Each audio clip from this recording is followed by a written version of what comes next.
Hi everybody, I'm Nisha Bansil and I'm teaching a class called From Paper to Glass in the Mold Shop today. We're going to go through the entire process of what we're doing in class, which is folding paper models and then investing those into plaster silica molds and then firing those molds and making thin glass surfaces. So this is Liza. She's going to be helping today, and I'm just going to get right to it. So the surfaces that we're folding are called origami corrugations, and they're a little bit different than like a crane or a flower in that we're really working the surface of the paper, and we're trying to get as much dimension as we can to cast surfaces that are undercut in the mold, but also able to be made in a one-part mold.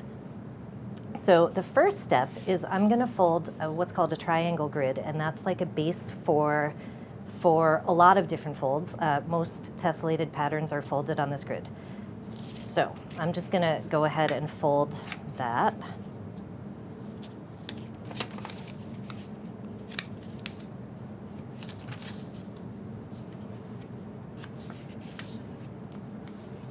So what I'm doing right now is I'm making 60-degree angles on my paper. My paper is a square, and this is just a very simple way of measuring and marking paper without actually measuring and marking anything. And so you can see I've got a big diamond right now, and now when I fold the paper in half, I have equilateral triangles. So now I can get as small as I want on my triangles just by dividing the paper using the lines that I've already made as a marker.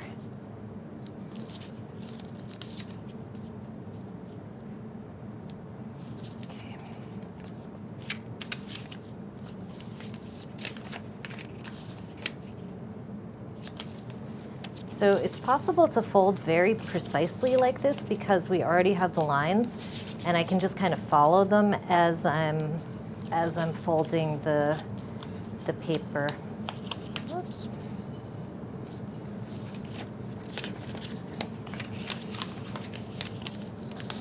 All right, so now I've gone from a grid of 8 triangles to a grid of 20 triangles. And I'm just going to keep going for one more division.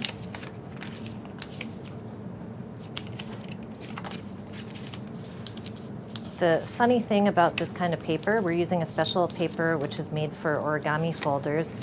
And once you put a line in it, it doesn't really like it when it does anything else. So it's sort of important to be precise at this stage of the process.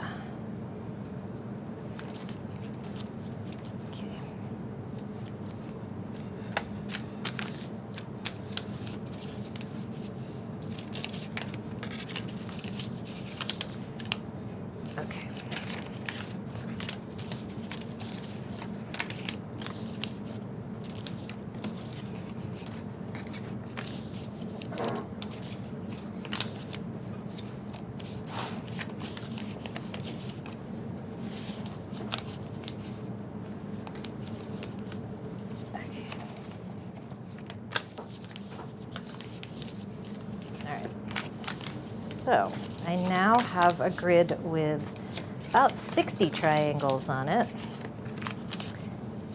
and I want to go one more full set of folds before I start folding my tessellation.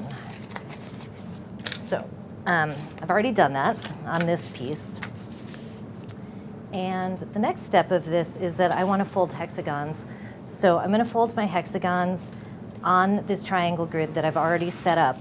And in order to do that, I have to make a twist. So I've marked out my hexagon, and I'm going to just start twisting the paper around itself. And as I do that, the hexagon is going to compress and then collapse.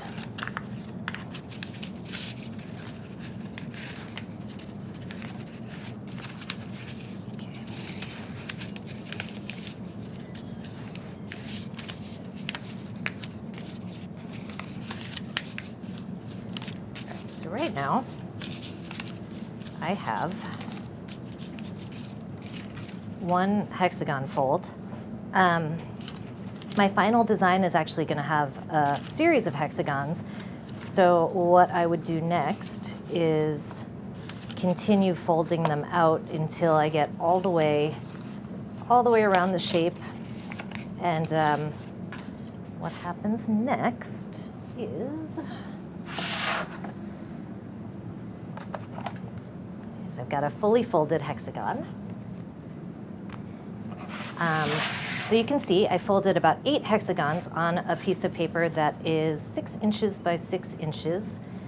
And the next part of this process is we have to be able to make a mold out of this. And in order to do that, we need to dam up all of the edges with clay so that no plaster can get underneath the paper and push up on it, and then I wouldn't be able to get the paper out of the mold. So this paper has been brushed with shellac so that it's a little bit more rigid, and it has a surface that will repel some of the mold release that I'm going to put on it. Basically, what I'm going to do now is just really make sure that my edges are down and just kind of work with the clay to make a nice smooth edge. The smoother the edge of the mold, the less cleanup there is in the final project. So it's always best to take your time with your clay and like really make it smooth and nice so that there's no rough edges on it for the plaster to grab onto. And then what happens when the plaster grabs is that it could potentially fall into your mold in the kiln and make a huge mess in your glass, and then you have like a contaminated surface. So I'm just going around.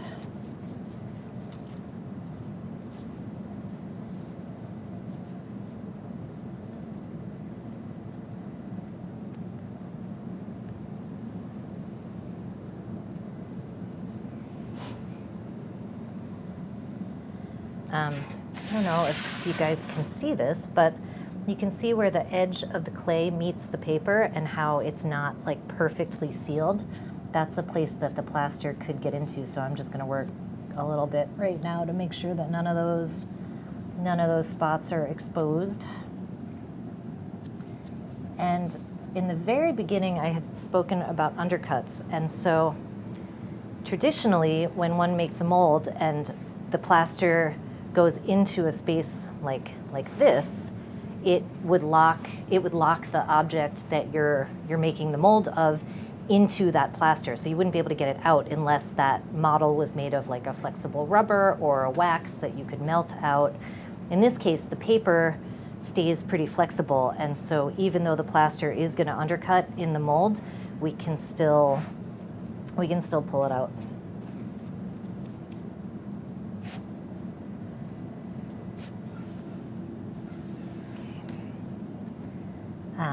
I tend to like not use a lot of tools when I'm working. I really just like using my fingers. I feel like somehow I'm used to working this way, but a lot of people who make molds have very specialized tools that they make. My tools are my fingers.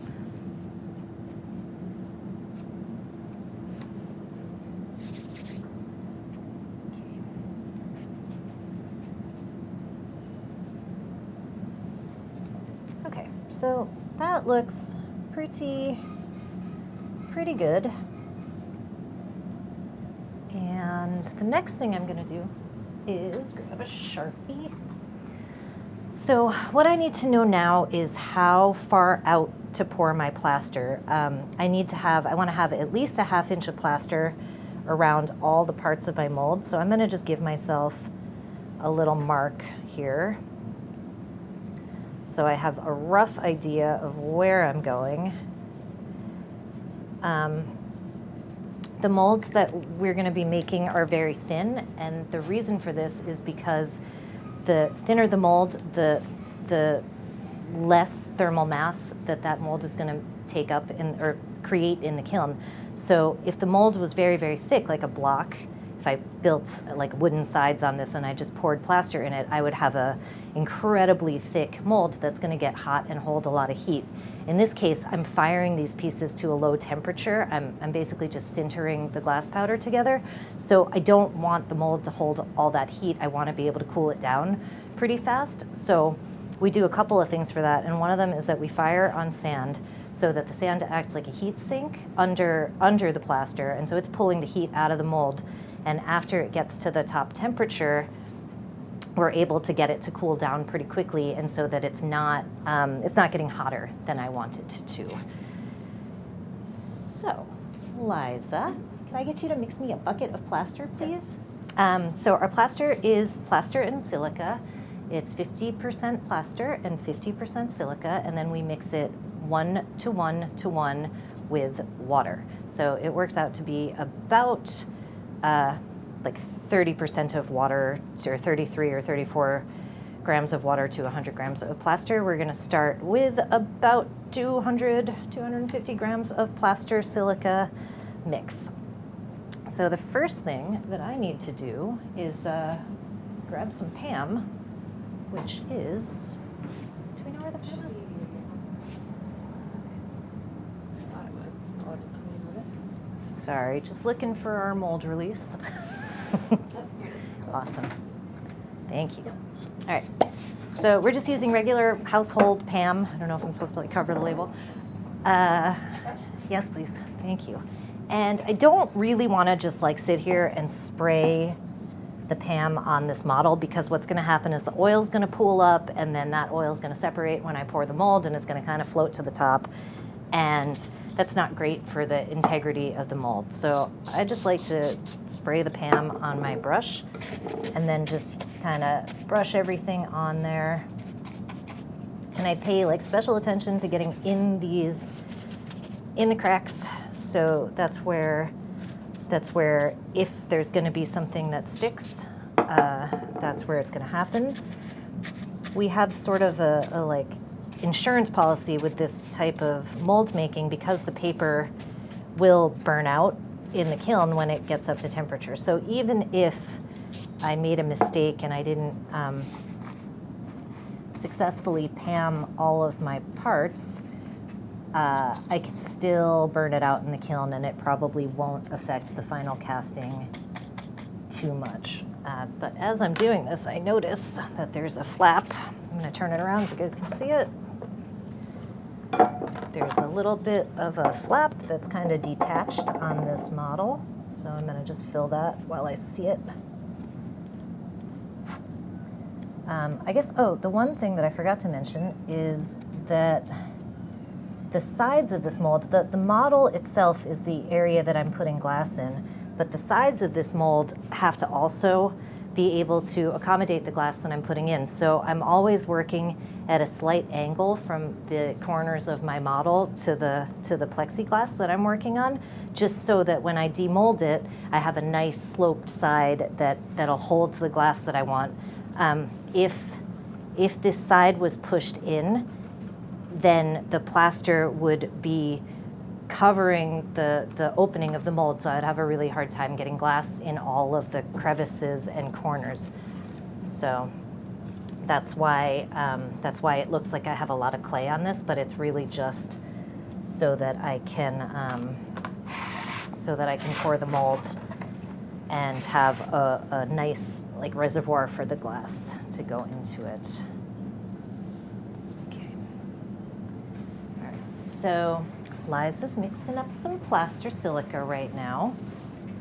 And what we do when we mix plaster is we sift it all into the water, and then we let the plaster slake. So we want the dry plaster to absorb the water in the bucket, and we don't want to disturb it while it's doing that. It just needs to sort of soak in. And as it soaks in, it becomes possible to mix it and get all the lumps out. And so she's just using her hand right now to smush all the lumps out of the plaster and make it nice and smooth. And the smoother the plaster, the nicer the finish on this mold is going to be. So for the first layer, we are going to pour a face coat, and a face coat is a slightly thinner layer of plaster, and that is so that I can push the plaster into all of these details and hopefully do it in such a way that it doesn't get really bubbly and messy.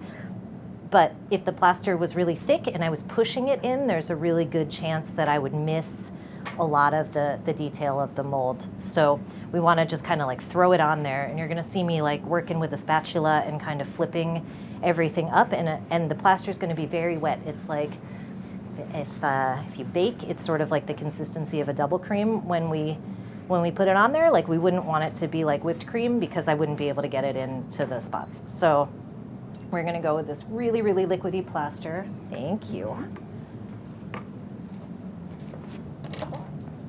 Really liquid plaster. And I'm just going to start by filling some of these low spots. And you can see, as I'm doing this, it's not really sticking because I've got mold release on this, and that is to be expected. So I'm just going to kind of keep coating it and working with it. Sometimes if my mold is really, really crazy, I'll like take a brush and kind of brush it on these spots. But for this purpose, I don't actually need to do that. But I'm just going to keep coating it. And you can see, like, I'm going to drip some out. It's super thin. I mean, this is almost like a little thinner than double cream. It's like milk, but it will get to that consistency pretty fast. So we mix our plaster with cold water because we don't want the plaster to set up any faster than it needs to. The warmer the water, the faster the reaction is set off in this mixture of plaster. So we're just going to keep working it. And you can see it's getting a little bit better now. It's separating a little bit less. I'm starting to get a nice coat on this front section. But again, I'm really pushing it, like really pushing it into these cracks. And my next layer of plaster is going to be a lot thicker than this one. So that will be more, like more of the stability and rigidity of this mold. But right now, I'm just trying to get it covered, and I'm trying to get in the cracks.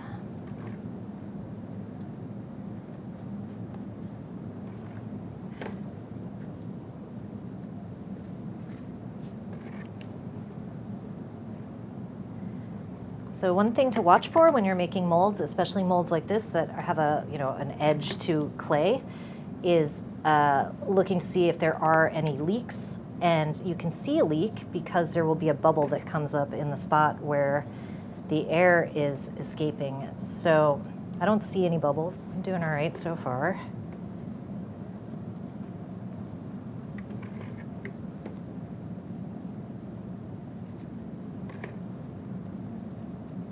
But I'm definitely keeping my eye out because once the plaster gets under the paper, that's the end.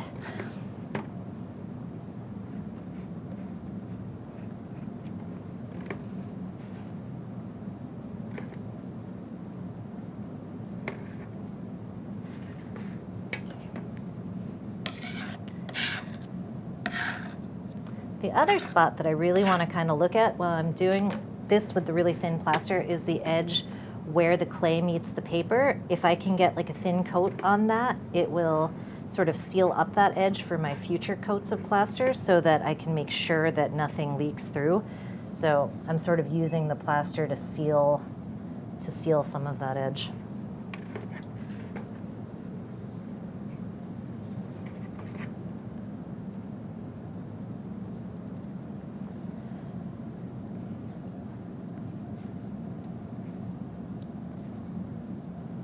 So the plaster is getting a little bit thicker now. It's not like milk anymore. It's getting like a little bit more creamy.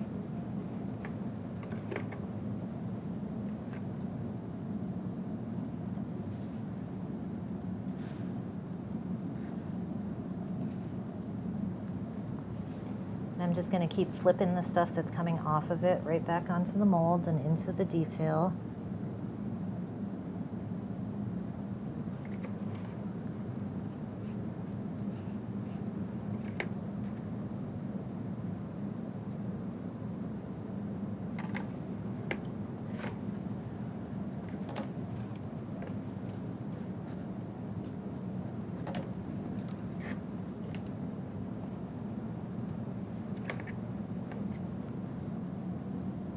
of course my glasses are like falling off of my face while I'm doing this. So that's awesome.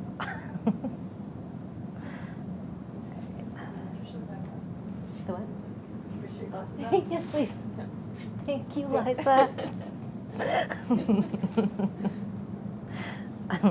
So Liza's the best assistant ever.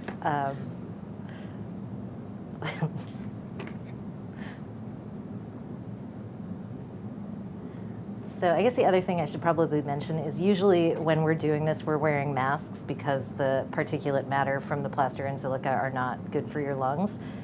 But in this case, Liza brought me wet plaster and she mixed it under a ventilated hood. So there's not really a cloud of dust in the room. And so that's why we are doing this unmasked. But if you're doing this yourself, you should really wear a mask to avoid particulates in your lungs. Amazingly, I think the mask actually keeps my glasses on my face.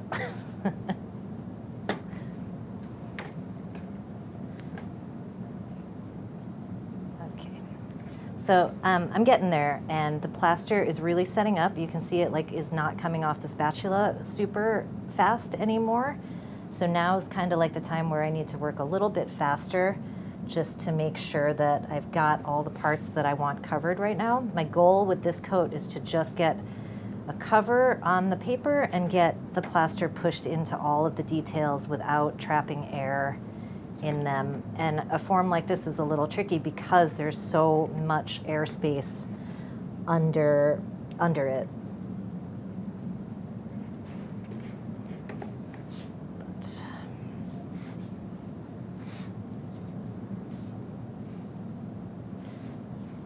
And also with this coat, I'm not trying to like make it super, super smooth and finished because I'm going to be putting more plaster on it.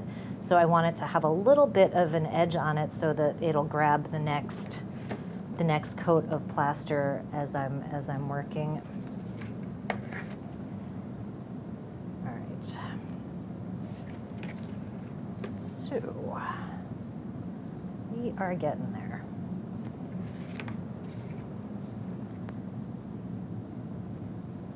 The other thing that I'm trying to do when I'm doing this is I'm trying to follow the model. That's why I didn't, as I said earlier, I didn't want to make a mold that's a block because I want my mold to be thin. But the only way to really do that is by looking at it as I'm plastering it and then staying with the contour of the mold. And so now my plaster's really setting up. It's doing its thing. Getting a little warm.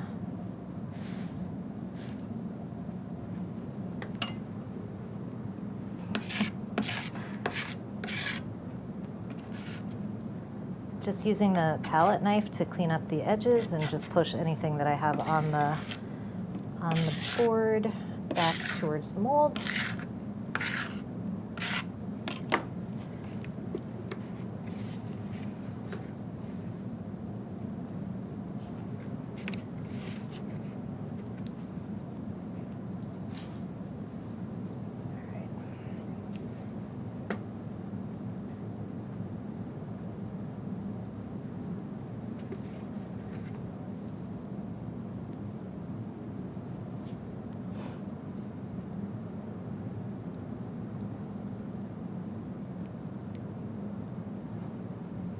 Okay, so I'm pretty happy with that. I don't see any bubbles, and I'm noticing that all my paper is covered.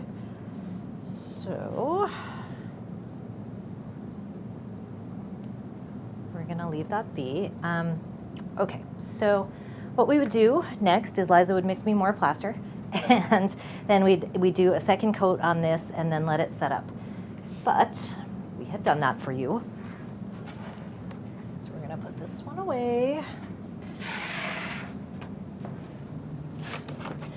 Okay. So now, this is our second coat of plaster, and it's time. I'm gonna feel this. It doesn't feel warm anymore, so it's nice and cold, and I should be able to just twist it off of the board that it's on. So I'm gonna kind of hold it. I'm pushing down on the plexi, and I'm twisting it off the board to detach it. but I don't want to just like come at it like this and try to pull it up because I'll break the edge. So I'm sliding it gently. I'm going to pull my plexi off the table a little bit, and I'm just going to push it right off of the side. So next step is to pull all of the clay out of the mold.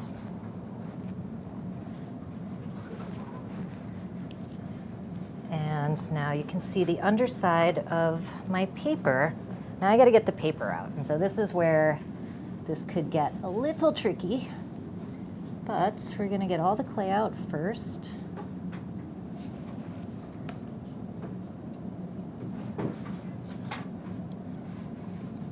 I don't want any clay holding that on there. Okay.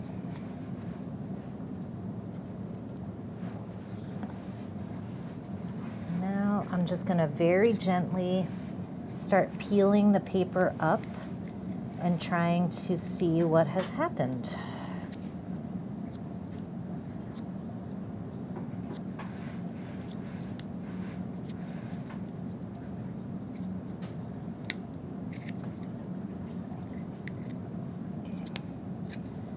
So I'm just going around and trying to loosen the first edge that I see. Just work my way around it.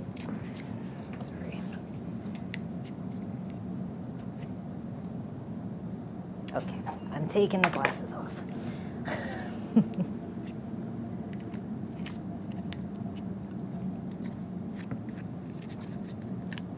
Okay. Sometimes it gets stuck in a corner or an undercut, and you just have to be really careful to not break the entire surface of the mold when you're taking it apart like this. So this can be a little bit tricky. I see some plaster things, but I also am getting it out of my undercuts now. So I'm just gonna go like that.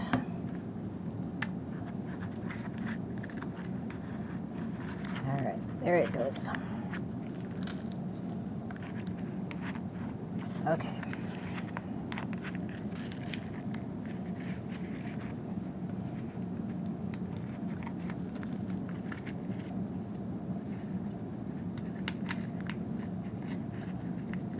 So I'm going to end up leaving a little bit of paper in this mold because some of these undercuts are so deep, but I'm still able to get most of it out. Okay. So if we look in here, we can see that I got almost all of the texture of the paper, and you can see the deep undercuts where the hexagons are. Yeah, so we did pretty good. There's almost no bubbles. I see one bubble, which I may fix before I cast it. All right, I can't actually see. Okay, so the next step is that I have to clean this mold before I can put glass in it. Any clay left in the mold could potentially contaminate the powders that I'm going to use when I actually do put this thing in the kiln. So I'm going to grab a toothbrush. Which one's right here? And a little bit of water. Thank you. Why, thank you. Mm-hmm. All right. So I'm just using a toothbrush to clean up any clay that's still left in here. I'm not really touching the surface of the mold that is going to have the glass because that was clean from the paper. It's not contaminated in any way.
my mold is fairly clean.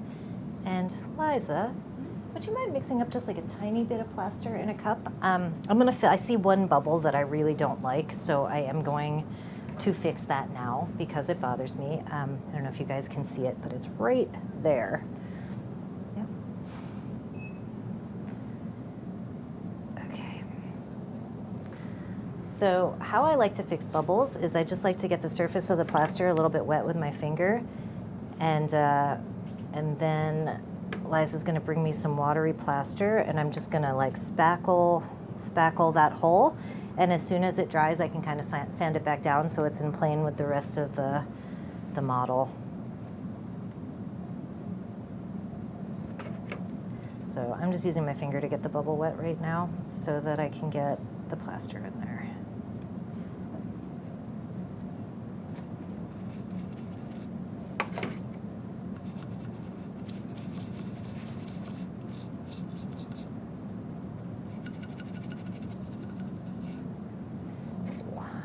That there's like a big pocket of clay in here that's not going to be nice.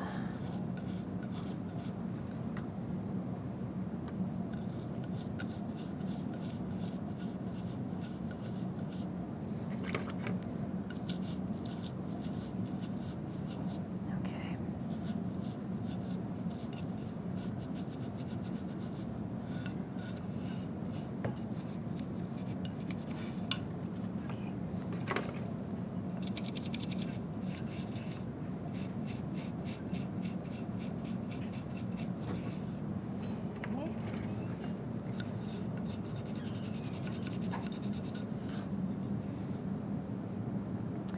All right, so the other thing that we have to consider is that we don't want to fire wet plaster.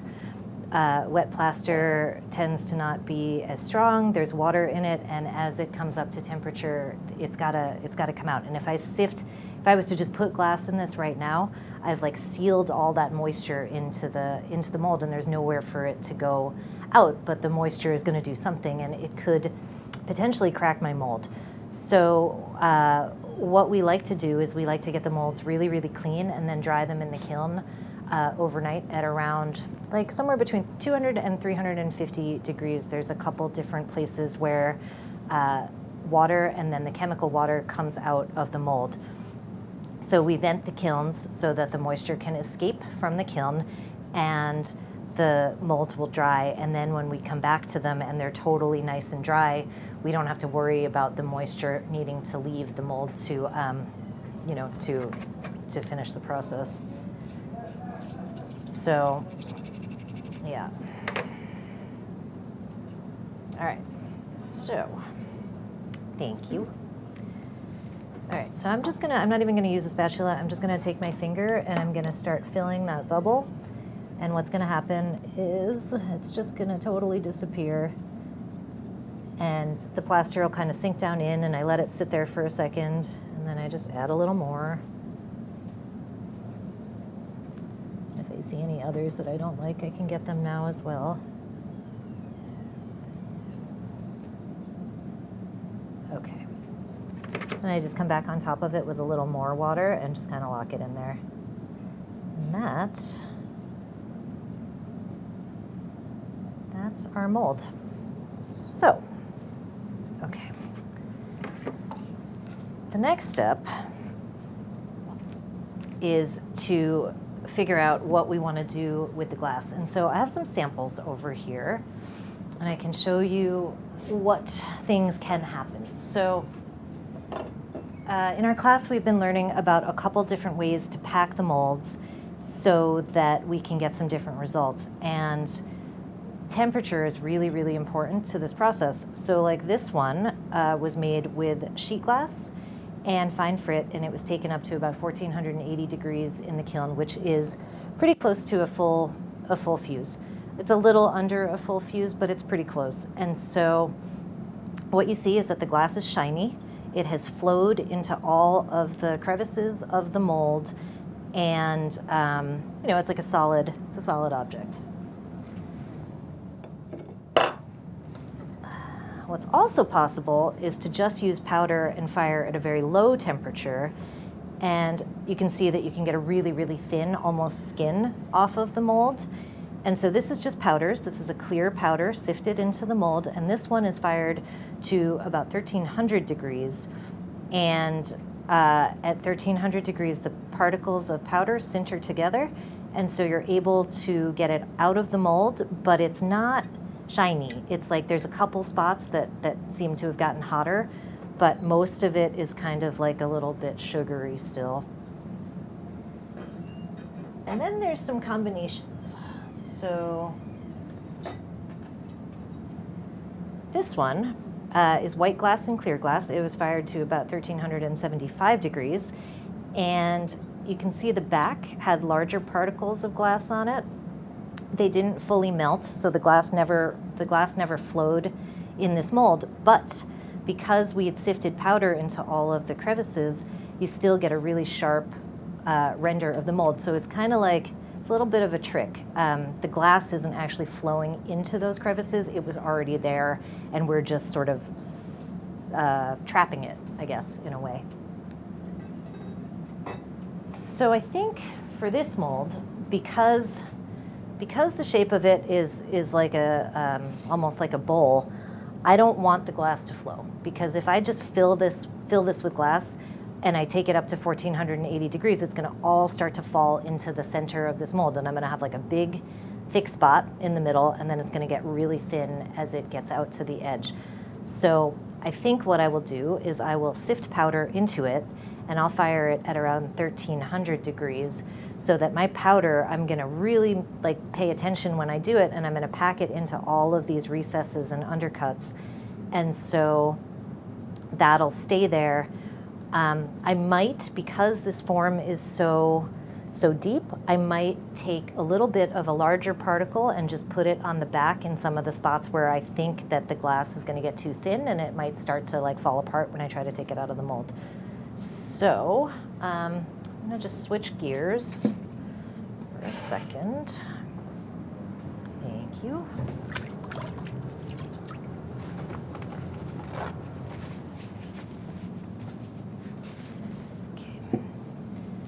Because I didn't dry this mold in the kiln, I'm going to just sort of take a paper towel and blot any moisture that I see that I don't want in there. And I see that my bubble is still not great, so I'm just going to fill that again. Okay.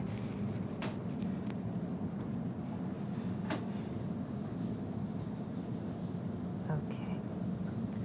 All right, so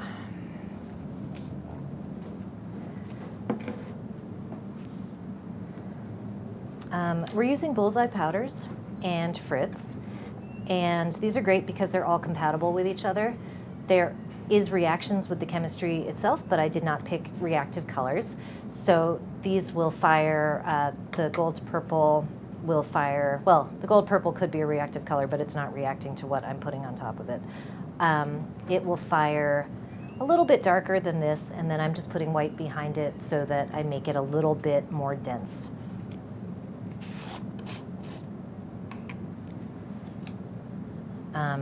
Okay, so I've got a fine mesh sifter here, and I'm just adding my powder to the sifter. And one of the things that I like to do is I like to tap my powder, so I just sort of tap my powder, but I don't want to just hold it in the middle of this mold and just keep tapping into like a big pile, because again, I'm not taking this hot enough for the glass to really move. So what I need to make sure of is that I get the glass in those crevices that are really deep. So I'm going to kind of like hold my mold up and just try to like get it in the crevices. These sifters have little nubs on the handle, and if you just scratch at the nib, I don't know. Anyway, nib, I think nib. Anyway, if you scratch at the dots, the vibration in the handle pushes the powder out. So I'm never really like dumping this powder out of this sifter. I'm being very kind of careful about how I get it in the mold. And I'm angling the sifter so that it's in the same angle or it's on the same angle as the surface that I'm trying to hit. And if you can see it, It's sort of like snowfall, and you can really watch the powder sort of build up a wall and fill up the hole that I'm trying to fill. So powders lose about 2/3 of their volume when they're fired. So my one layer of glass may look like I've really done something right now, but if I were to fire this like this, it would just sort of dissolve. There wouldn't be enough glass to hold the form. So I have to add much more powder than I think I do. And in order to do it, I just keep turning my mold and kind of counting my scratches, I guess. So basically, I'm going about 10 scratches to fill up whatever crevice I'm trying to fill.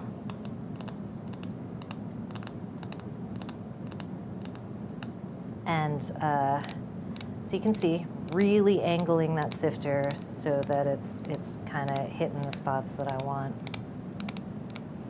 And the crevices are filling.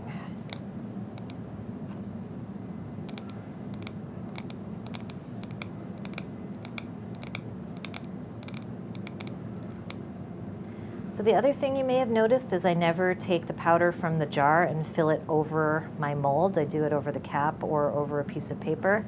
And the reason for that is I don't want like a big dump of powder to come out of this sifter ever. I'm really controlling how much powder comes out and where it goes.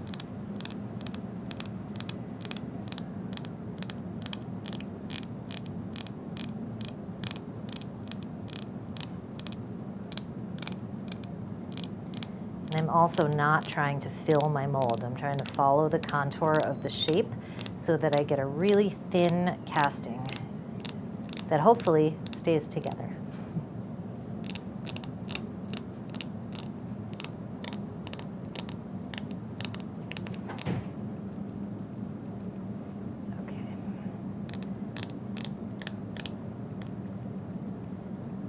So I do have some powder on the sides of my mold because it's such a steep form. It's a little bit unavoidable, but it's okay because it's such a little amount that when I get this out of the mold, that'll just break right off with my finger. So I'm not really worried, and I don't want to brush it back into the mold because if the heavier powder, and especially because this mold is damp, if that heavier powder falls back on the areas that I've already put it, it'll start to push the powder off of the high spots, and then I'll have like a not so nice finished product. So I'm just gonna continue.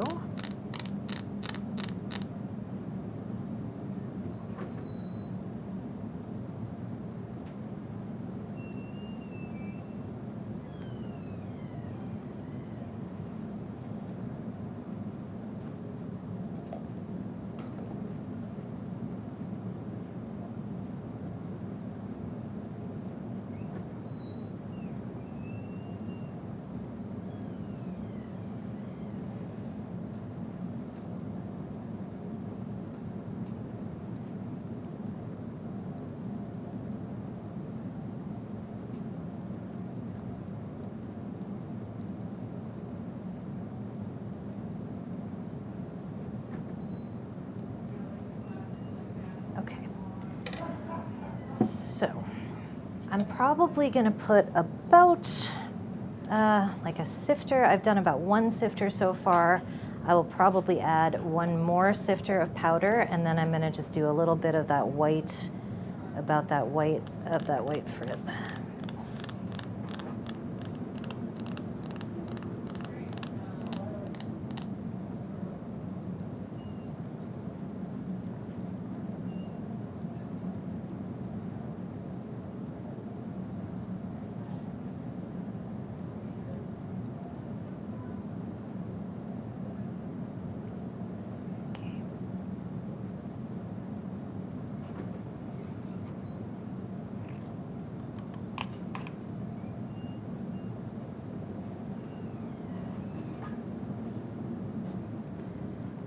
A little bit more. So This is not quite pâte de verre. We're not actually making a paste out of this glass. So traditionally, like if this was a pâte de verre mold, we would have had a binder in this powder and we'd be pushing the powder into the mold. So we'd be packing the particles. We're not doing that. And there's a difference in the texture that we're going to get, which is almost like this granular, fluffy texture. And that can't happen if the mold is packed with paste because you've compressed the particles so much that they become, you know, very solidly attached. Okay.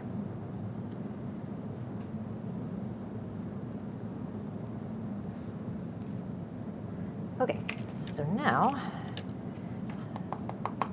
we never put powder back in the jars because it could contaminate them. I don't know what was on that sifter or anything else, so that's just sort of dead now.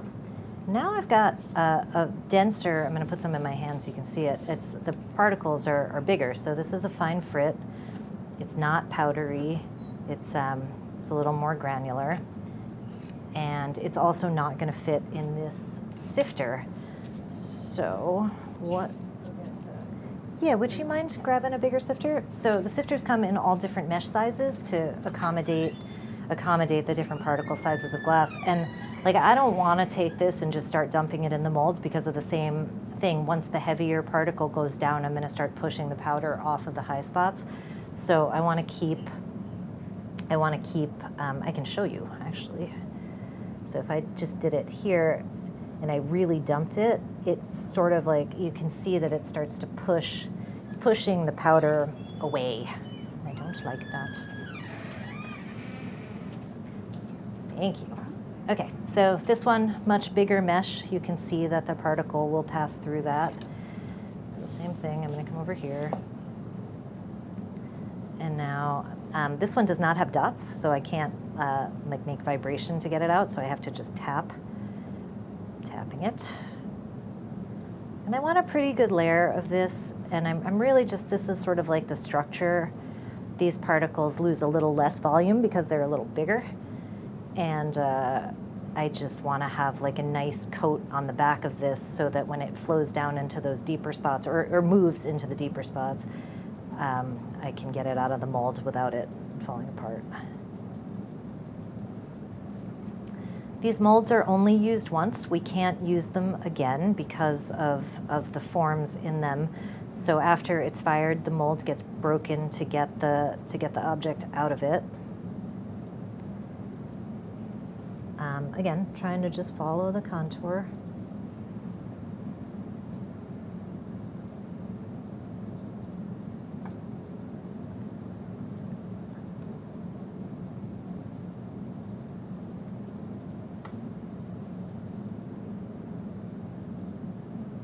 And I'm still angling my sifter so that it's the same plane as the other, as the surface that I'm working on.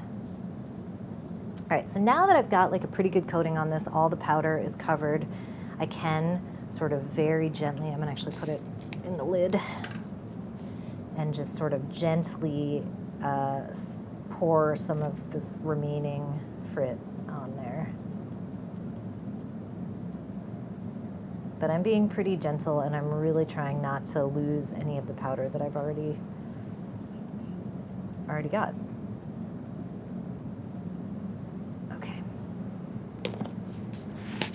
Okay, so now a little bit of excess on the lip. I'm just going to brush it off onto the table, not into the mold. Okay, so it's ready to fire. So the next step is that we load our kilns, and we're going to fire this to 1300, and we have a class full of kiln projects that are firing at 1300 right now. So I'm going to take you in there, and you can see what they look like when they're at their top temperature.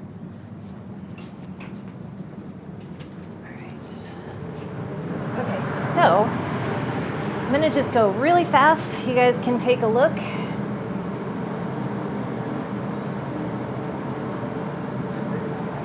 you ready?